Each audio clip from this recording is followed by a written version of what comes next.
Assalamualaikum warahmatullahi wabarakatuh. Alhamdulillahirabbil alamin wa bihi nasta'in la murdunya waddin la haula wala quwwata illa billahil aliyyil azim. Allahumma shalli wa sallim ala sayyidina Muhammadin al-Fatih lima uliqa wal khatim lima sabaq nasiril haqqi bil haqqi wal hadi ila siratikal mustaqim wa ala alihi haqqa qadri wa miqdaril azim, amma ba'd. Yang sama-sama kita hormati, kita muliakan para yai, para alim, para ulama, wabil khusus Ketua Dewan Pembina Yayasan Masjid Sabilillah Prof. Rafiuddin. Ada teman-teman banyak di sini, ada Prof. Masud, Yai Anas, Pak Fadol, ada Pak Dokter Rumah Sakit Saiful Anwar, ada para yai yang tadi sudah disapa oleh Pak Masud, para bunyai, hadirin sekalian yang saya muliakan. Ini beberapa kata mutiara ya, yang izin saya sampaikan. Jangan matikan cahaya orang lain, tetapi perbesar cahaya kita sendiri. Jadi kalau kita tidak bisa melakukan sesuatu, orang lain melakukan sesuatu, jangan dilarang-larang. Gara-gara kita tidak bisa, terus orang lain bisa, kita larang-larang, tidak boleh. Oleh karena itu di situ saya tulis Basic Principles of Tolerance. Jadi prinsip dasar toleransi itu kalau ada orang lain berbuat baik, ya silakan. Lah kita harus membuat berbuat baik yang lebih besar lagi, lebih hebat lagi, lebih dahsyat lagi. Kalau itu yang kita lakukan, kalau ada yang mati karena kebesaran kita, bukan kita matikan, dia mati sendiri. Yang pertama, kami ajak panjenengan semua untuk bersyukur. Terus lagi Mas. Ya. Bersyukur, kenapa kita harus bersyukur? Karena kita bisa bersyukur. Jadi bisa bersyukur saja itu harus kita syukurin. Karena tidak semua orang bisa bersyukur. I'malu ala Dawud syukra wa qalilum min ibadiyas syakur. Sangat sedikit hamba Allah itu yang bisa bersyukur. Tetapi jangan khawatir. Ciri khas dari pemenang itu mesti sedikit. Ciri khas dari sang juara itu mesti lebih sedikit. Di mana-mana sang juara itu lebih kecil jumlahnya dibanding dengan yang kalah. Tidak ada ceritanya pemenangnya lebih banyak daripada yang kalah. Tidak ada ceritanya. Tidak ada ceritanya imamnya lebih banyak dari makmumnya. Tidak ada ceritanya. Imam siji, makmum ewon. Tidak ada ceritanya prosesor itu lebih besar dari komputernya. Tidak ada. Tidak ada ceritanya mesin mobil itu lebih besar dari mobilnya. Tidak ada. Jadi kalau mau sukses, itu ternyata konsep yang kita pegang adalah konsep syukur. Itu.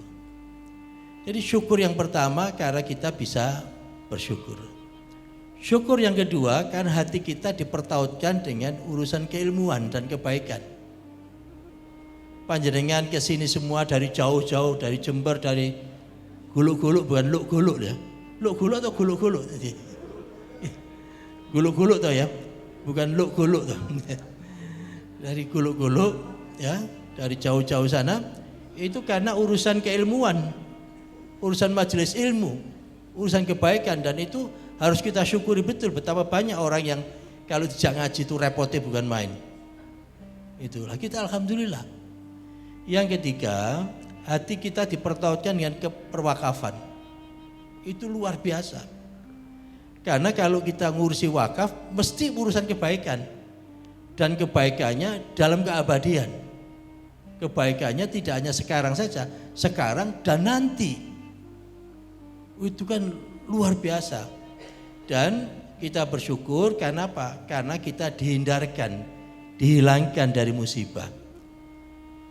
Kita tidak tahu, mestinya kita hari ini tadi ada musibah. Bisa jadi. Tapi Allah hindarkan musibah itu. Allah hilangkan musibah itu. Dan gak kondo-kondo pangeran itu kalau kontak hindari ya musibahmu ya. Tidak cerita-cerita.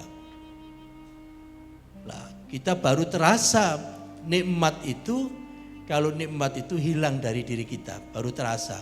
Oleh itu saya quote dari Al-Hikam ya, Ibnu Athaillah, malam ya'rif qadraniyam biwujudaniya arafa biwujudi fuqdaniya. Bahwa nikmat itu baru terasa besar nilainya pada saat nikmat itu tidak ada. Contoh Pak Dokter yang paling simpel, kita itu kan jarang sekali yang namanya gomen, sariawan lah bahasa anunya tuh, sariawan. Dan sariawan itu kan tidak ada ceritanya orang sariawan masih ICU atau orang sariawan terus masuk ke IGD, kan jarang, tidak ada ceritanya. Dan sakit sariawan itu paling banter ya 1 hari 2 hari. Tapi begitu kena sariawan itu sudah goyah hidup itu, makan merasa tersiksa, demikian dan seterusnya. Jadi pada saat kita tidak ada sariawan, tidak terasa nikmatnya. Tapi begitu sariawan baru terasa. Padahal sariawan itu hanya pendek sekali. Itu. Sehingga kalau kita pinjam ilmu matematika, nikmat Allah itu sifatnya continuous, terus menerus. Sesekali saja putus. Sesekali aja diputus. Untuk apa? Untuk mengingatkan bahwa selama ini kita itu baik terus. Begitu diputus jebret baru terasa. Sehingga kalau kita pinjam istilah matematik itu limit seper X, X-nya menuju 0 menjadi tak berhingga. Kan gitu. Artinya apa? Nikmat Allah itu menjadi tak berhingga, besar sekali. Kalau toh kita kena coba urusan mata misalkan, penglihatan kita terganggu, tapi jantung kita kan masih nyala, paru kita masih nyala, tidak semuanya keganggu. Lah kalau semuanya terganggu, itulah akhir daripada perjalanan hidup. Itu. Oleh karena itu kita bersyukur betul karena nikmat, karena macam-macam dan seterusnya. Terus lagi. Oleh karena itu kita ingin Masjid Sabilillah ini, ya Masjid Sabilillah Pak Prof. Raffiuddin itu ingin bisa menyiapkan generasi yang sifatnya itu kreatif minority. Saya pinjam istilahnya Arnold Toynbee, ada cara kreatif minority. Kelompok kecil tetapi yang kreatif. Kelompok kecil yang kreatif. Karena perjalanan kehidupan itu ditentukan oleh kelompok kecil, bukan ditentukan oleh kelompok besar. Arnold Toynbee ahli sejarah bilangnya begitu. Termasuk Pareto pun juga begitu. Bahwa jangan mengandalkan kalau kita punya pengurus taruhlah jumlahnya 100, jangan diharapkan 100-100-nya aktif. Tidak akan. Tidak akan. Cukup 20% yang aktif saja jalan itu. Bahkan kadang-kadang hanya 2-3 orang aja jalan itu. Itu. Jadi paling banter 20-30%. Itu yang menentukan.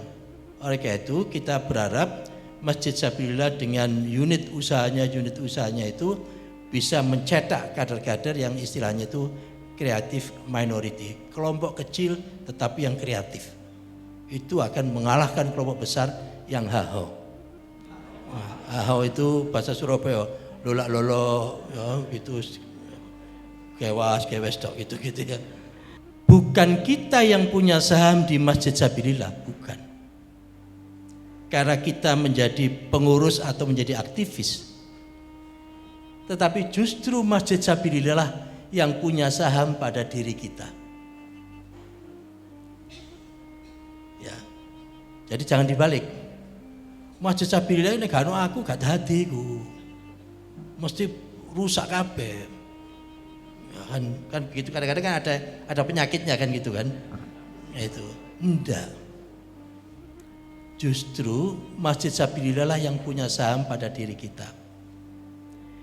Karena dengan kita aktif di Masjid Sabilillah, Allah menurunkan kekuatan yang sangat luar biasa pada diri kita. Sehingga kita muncul kreativitas untuk mengembangkan yang namanya Masjid Sabilillah itu. Belum mesti kalau kita itu keluar dari Masjid Sabilillah terus hidupnya tambah sukses, belum tentu. Oleh karena itu sekali lagi saatnya kita sekarang membayar dividen Pak Kusnul, ya, membayar hasil dari sahamnya tadi itu ke Masjid Sabilillah. Dalam bentuk apa? Dalam bentuk kontribusi baik yang sifatnya tangible maupun pemikiran-pemikiran maupun apapun yang bisa menjadikan Masjid Sabilillah itu tumbuh dengan baik.